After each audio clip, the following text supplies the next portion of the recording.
9 alpinistë vdesin nga 2 ortek, mes tyre italian, gjerman dhe francez.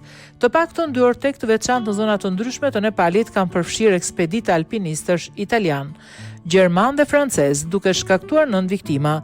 2 alpinistët e parë, Stefano Faronato dhe Alessandro Caputo, po përpiqeshin të ngjiteshin në majën Pambari Himal 6887 metra. Ata ishin shoqëruar nga miku i tyre, Walter Pellino, i cili mbijetoi dhe dha alarmin.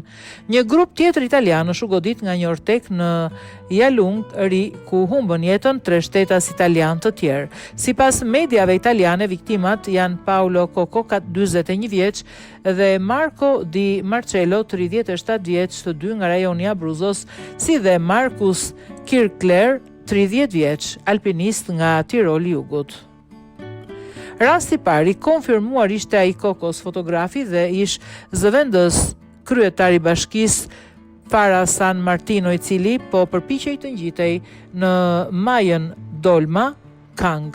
Lajmi i vdekjes së tij u konfirmua nga kryebashkiaku Antonio Tavani.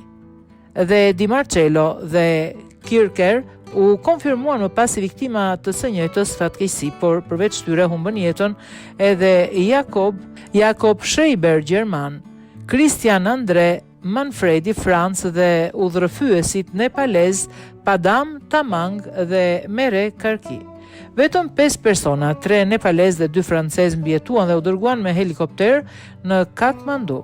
Kritika për vonesat në shpëtim. Pas tragjedisë janë ngritur kritika për mënyrën e menaxhimit të emergjencës. Një sherpa i plagosur në një nga ortekët deklaroi se kishte pritur mbi 24 orë për t'u evakuar në spital.